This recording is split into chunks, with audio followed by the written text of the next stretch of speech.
বন্ধুরা, আপনারা যারা যারা এই ভুলগুলো করেছেন এই ভুলগুলো আর কখনো করবেন না। না হলে কিন্তু আপনার পোস্টের রিচ এবং এঙ্গেজমেন্ট 100% কমবে, 100% কমবে, 100% কমবে। আপনারা যারা যারা এই ভিডিওটা দেখছেন, খুবই গুরুত্বপূর্ণ ভিডিও, সম্পূর্ণ ভিডিওটা না দেখে টানে ভিডিওটা চলে যাবেন না, নাহলে কিন্তু আপনার ক্ষতি আপনি নিজে করবেন। আপনারা যারা যারা এই যে স্লাইডটাতে দেখেন, যারা যারা শুধুমাত্র টেক্সট পোস্ট করেছেন, শুধুমাত্র টেক্সট, তাদের উদ্দেশ্যে বলতেছি টেক্সট পোস্ট করা যাবে না। এই যে আমার স্লাইডটাতে দেখুন, স্লাইডটাতে তারা স্পষ্ট ক্লিয়ারলি বলে দিচ্ছে যে আপনার টেক্সট পোস্ট করলে আপনার রিচ এবং এঙ্গেজমেন্ট কমে যাবে, অর্থাৎ এই পোস্টটি আপনার বেশি বেশি লোকের কাছে তারা পাঠাবে না। ফেসবুক একবারে পুরোপুরি গাইডলাইন দিয়েছে।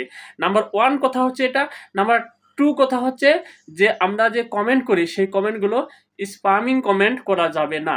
অর্থাৎ একই কমেন্ট কারো কাছ থেকে কপি করে নিয়ে বারবার কমেন্ট করা, বা একই কমেন্ট করা, যেমন শুভ সকাল, শুভরাত্রি, শুভ দুপুর, এই কমেন্টগুলোই করতে হবে, কিন্তু একটু ভিন্ন ওয়েতে করতে হবে, একটা অক্ষর এদিক ওদিক করে করতে হবে। নাহলে কিন্তু আপনার কমিউনিটি গাইডলাইনে মানে ধরা পড়বে, এবং আপনার যে পোস্টগুলো আছে সেগুলো আপনার আস্তে আস্তে আস্তে আস্তে ডাউন করে দিবে। তাই বন্ধুরা, এই দুটো কাজ আর কখনো করবেন না। করলে কিন্তু আপনার বিপদ আপনি নিজে ডাকে আনবেন, এবং সব সময় আপনার যে পোস্টগুলো করেন সেগুলোকে রিচ ডাউনের পথে আপনি নিজে করে নিয়ে আসবেন। এটাই হচ্ছে ফেসবুকের গাইডলাইন। Thank you. সবাই কথাগুলো মানার চেষ্টা করুন এবং করার চেষ্টা করুন। অবশ্যই আপনার যে রিচ এবং এঙ্গেজমেন্ট আছে সবগুলোই আস্তে আস্তে এগিয়ে যাবে।